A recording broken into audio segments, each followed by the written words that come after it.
Should I hit the like and subscribe button? Yes, you should hit those like and subscribe buttons. Hello team, these are questions that are swirling around in a lot of people's minds. And I hope to be helpful by giving you a better framework for your finances.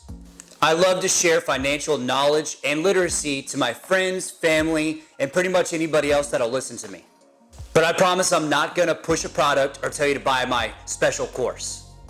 I love giving myself clarity by sharing these ideas. And at the same time, I hope to help out where schools failed by increasing everybody's financial IQ. Let me share what a lot of financial planners recommend as a good formula for success when categorizing your finances. And then we'll go over some tips to help balance the scale of your finances. The 50-30-20 rule. Yes, rule. The rule you're gonna have to hold yourself accountable to because your mother isn't checking your report card anymore. The 50-30-20 rule are a guideline of percentages of your money separated into different categories of your life. That was a crazy run-on sentence. 50% goes towards your needs. Your needs are your basics of being able to sleep, eat, and get to work. No, not needing a drink after a long day.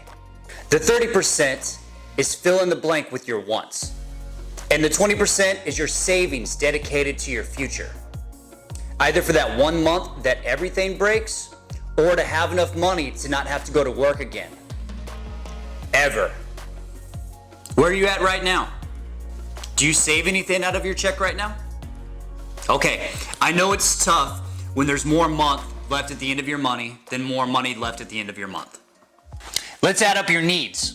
That includes your rent or mortgage, how much you spend on food, your transportation or gas for your car, insurance, utilities, and yes, I include phone in the needs. The world runs really fast nowadays, and you'd be really behind without the access to information that you keep in your pocket.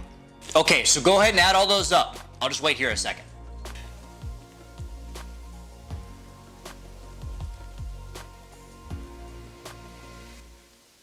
Are you above the 50%? Don't worry, this is common. I'm gonna advise some tips that are gonna get you a little bit closer to that 50%.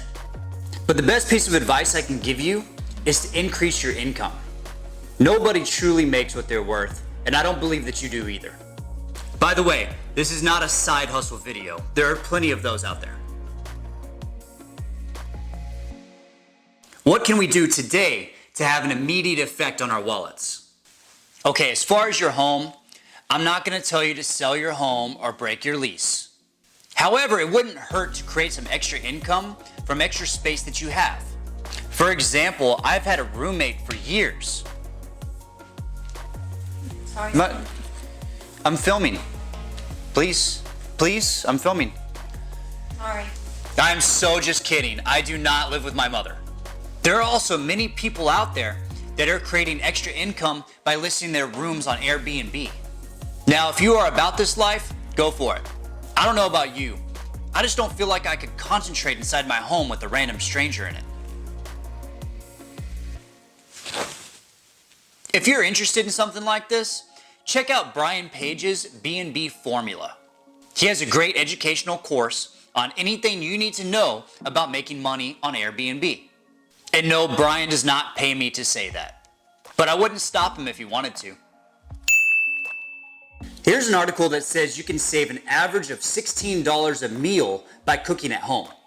I actually really believe that with the prices of restaurants and food delivery apps. Now it's saying you can save an average of $832 a year from saving on one meal a week. But let's be real, people with food apps are like addicts to food apps. Let's say once a day you used a food delivery app or ate out somewhere. $16 savings times 7 days a week times 52 weeks a year. $5,824. You'd be saving an average of $485 a month. Now the whole notion of having a car payment the rest of your life is ridiculous. I have only had a car payment about 4 years of my entire adult life. And no, I don't drive clunkers. What I would do every single year was refinance my car loan through the same company that held my loan. This is not a good idea for everyone. Even though I had lowered my payment, I still paid the same amount as before. The only thing that changed was more money was going towards my principal than any interest. But more importantly than that was if something came up, my car payment was lower and I had some extra cash flow. Now this is the time to be honest with yourself. If you are not going to discipline yourself to pay extra on that principal, I'm going to refer you to the Dave Ramsey method. By the way, he's going to tell you to sell your car and buy a beater. If you do my method, paying off your car is not the go-ahead to go buy a new one either. Only if you can make the payments fit into that 50%. Same as with my car loan, I shop my insurances every year as well.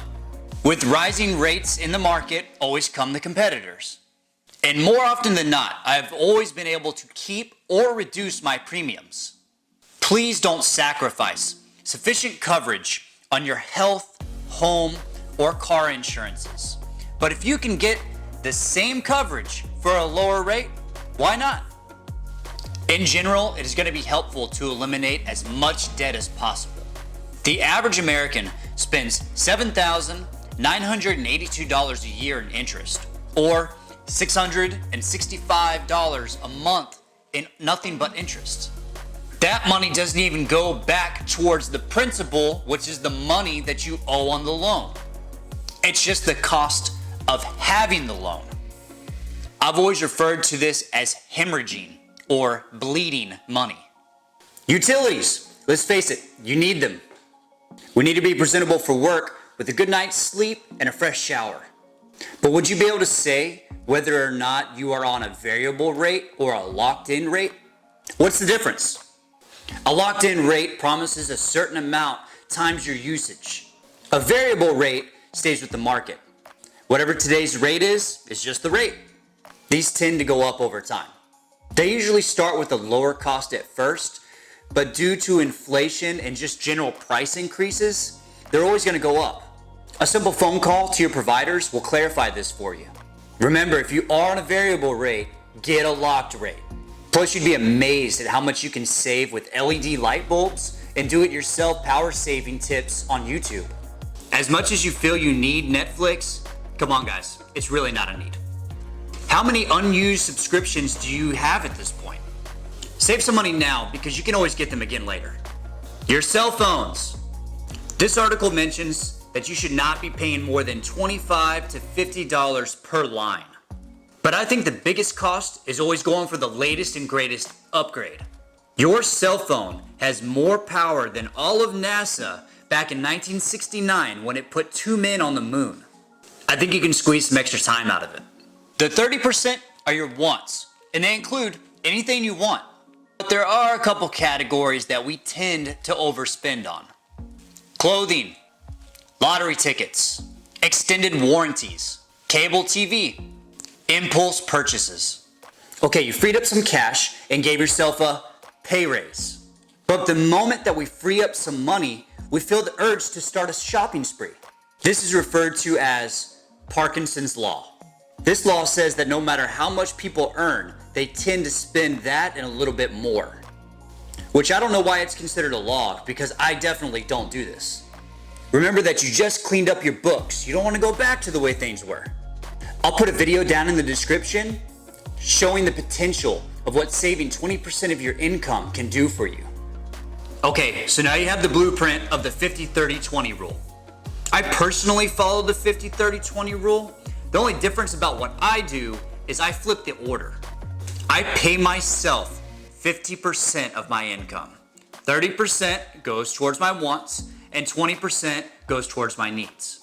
I do this so that I can supercharge my financial growth. Even though we have this great formula, the greatest builder of wealth you will ever have is going to be your income. Find a great mentor that can coach you into your next tax bracket. And remember that money is nothing but a tool. Money is not the root of all evil. The love of money is the root of all evil. We've all seen great examples of how money can be a positive and negative influences in people's lives. So the more we understand the tool, the better we can use it. Thank you guys so much for listening to me. Don't forget to hit the like and subscribe button and comment down below with any thoughts you have or things you'd like to hear from me or questions that you just may have. Until next time.